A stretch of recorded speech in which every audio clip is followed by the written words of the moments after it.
भाजून तळून घ्यायला लागलं असं. आता थोडं असल्यामुळे मी काय हा पाव किलोच पोहे आहे ते मी पटकन हा 10 मिनिटात चिवडा पातळ पोह्याचा चिवडा करणार आहे. यासाठी मी 3 पेले पातळ पोहे उन्हात चांगले तापून घेतलेत. बघा हे अगदी म्हणजे कुरकुरीत झाले चांगले हे. पण मी आता जरा हे परत जरा भाजणार आहे. जरा मीठ टाकून मंद आचेवर एकदम जरा भाजून घेणार आहे. आणि त्यासाठी लागणार दुसरं लागणार म्हणजे खोबऱ्याचे जरा थोडेसे काप, शेंगदाणे, नंतर हे काजू आहेत सोलून घेतले, ही मिरची, ही भाजलेली चण्याची डाळ आहे, नंतर मोहरी, जिरं, हळद, कढीपत्ता आणि हिंग एवढं साहित्य आहे आणि मीठ.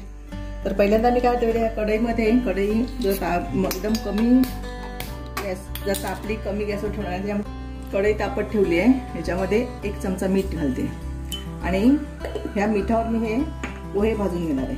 हे असं केल्यामुळे काय होतं हे पोहे भाजताना आवळत नाही, म्हणजे गरम झाले की त्याचे जवळ येतात ना, जवळत नाही असेच राहतात. हे चांगले म्हणजे उन्हामध्ये चांगले सुकले आहेत बघा, लगेच तुकडे पडत आहेत. मी चाळून घेतले ते. आता जरा मी ह्या मिठामध्ये काय करते अलगद हाताने मी ते जरा गरम करून घेते.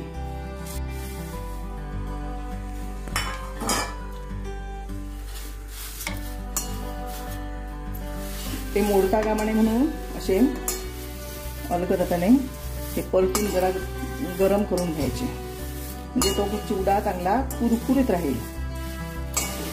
थोडेच घेतलेत पोहे.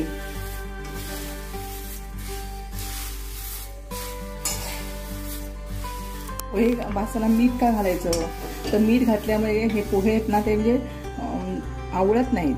आता पोहे कसे भाजल्यानंतर ते गावतात एकदम असे म्हणजे आकर्षण आकार छोटा होतो. ते होऊ नये यासाठी मी हे मीठ घालून अलगद 2 चमचे मीठ घातल्यामुळे तर तसेच राहणार आहे. आणि मीठ पण सगळ्या पोह्यांना लागेल. आणि आता हे भाजून जर झाले गरम झाले चांगले की नंतर परत चाळणीने चाळून घ्यायचे. जे वरचं मीठ आहे ते खाली पडेल, मीठ खाली पडेल किंवा तुटले असतील पोहे त्यांचा चुरा तो पण खाली पडेल. किती वेळ करायचे? 5 मिनिटं. पोहे गरम व्हायला पाहिजेत. झालेत गरम, आणखीन थोडा वेळेला असं चांगलं परतून ठेवा. सगळ्या बाजूने चांगले पोहे जरा भाजतील आणि मग आपला चिवडा खुसखुशीत होईल. पोह्यांचा कलर नाही बदलायला हवा. नाही, पोह्यांचा कलर नाही म्हणून तो एकदम गॅस एकदम मी कमी ठेवलाय बघा. एकदम कमी गॅसवर कढई तापलेली आहे. त्याच्यावर सारखं असं परतून ते फक्त गरम करून घ्यायचे आपल्याला. ते कुरकुरीत चांगले राहतील, खुसखुशीत होतील. ते चांगले तर गरम झालेत, भाजलेले नाही गरम झालेले पोहे. आता आपण हे काढून घेऊया. जास्त म्हणजे तांबूस होईपर्यंत काय ठेवण्याची गरज नाही, एकदम गॅस कमी आहे. फक्त तुम्हाला सांगितल्याप्रमाणे गरम व्हायलाच आपण हे चांगले परतून घेतो ह्या कढईमध्ये. तर आता मी काय करते हे पोहे ओतून घेते. म्हणजे ह्याच्यात सुद्धा काय काय तुटलेले असतील ना त्या चाळणीमध्ये ओतून घेते, म्हणजे ते काय होतील त्याची बारकी तुकडे असतील तरी खाली पडतील.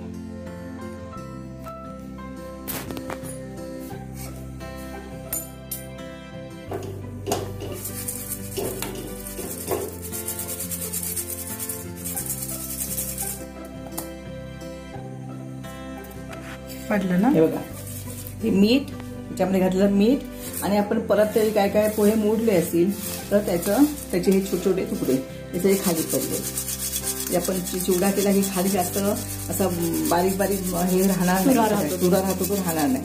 याच्यासाठी असे करून घे. जरा मोठे 2 चमचे तेल घेतलंय बघा. तेल तापलंय.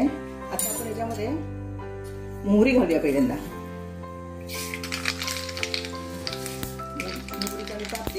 त्याच्यामध्ये 1 चमचा जिरं, नंतर हिरव्या मिरच्या त्या आपण चांगल्या भाजल्या. गॅस मी कमी केलाय बघा. मी त्याच्यामध्ये हिंग घालते,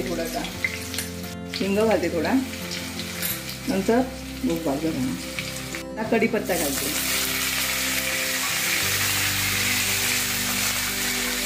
गॅस कमी करून ठेवलंय मी. चांगलं हे भाजून घ्यायचं. आता हे शेंगदाणे आहेत, हे शेंगदाणे याच्यामध्ये घालते. ते पण आपण चांगले भाजून घेऊया.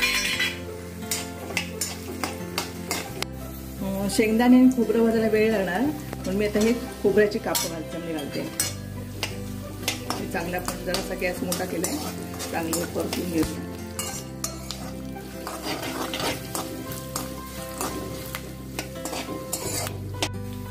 ही चण्याची भाजलेली डाळ आहे, ती डाळ पण थोडीशी घेऊ. डाळ ना? हां, ती पण आता आपण तेलावरती परतून घेऊया आणि नंतर त्याच्यावरती थोडीशी हळद.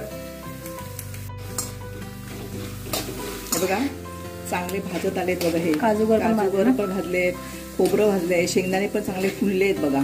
साली त्याच्या फुलल्या म्हणजे फुटलेले दिसतात आपल्याला. तर आपण काय होता आता गॅस बंद करूया.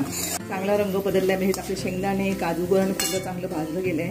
आता याच्यामध्ये मी चवीप्रमाणे मीठ घालते आणि थोडीशी अर्धा चमचा हळद घालते.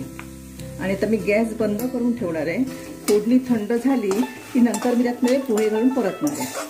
आणि थोडी चवीला थोडी साखर पण घालायची म्हणून नंतर. मग आता 5 मिनिटं झालेली आहेत, आपली फोडणी थंड झालेली आहे. आता पण मी हे भाजलेले पोहे आहेत हे ह्याच्यामध्ये घालते. चांगले आपण हे मिक्स करून घ्यायचे आहेत. त्याच्या ह्या पोह्यांवर थोडंसं चवीसाठी मी ही अर्धा चमचा पिठी साखर घालणार आहे. तुम्ही जास्त पण घालू शकता, पण आम्हाला जास्त गोड आवडत नाही म्हणून मी अर्धा चमचाच पिठी साखर घातली. आणि हे चांगलं असं एकजीव करून घ्यायचं. किंवा त्याला हळद पण पोह्याला लागते. आणि हे असंच ठेवून द्यायचं उघडं. म्हणजे चिवडा हा उघडाच ठेवायचा, म्हणजे त्याला चांगला कलर येईल थोड्या वेळाने. सगळ्या पोह्यांना हळद लागली की म्हणजे फोडणी सगळ्या पोह्यांना लागायला पाहिजे त्यासाठी. आता आपल्या चिवड्याला चांगला पिवळसर असा कलर आलेला आहे.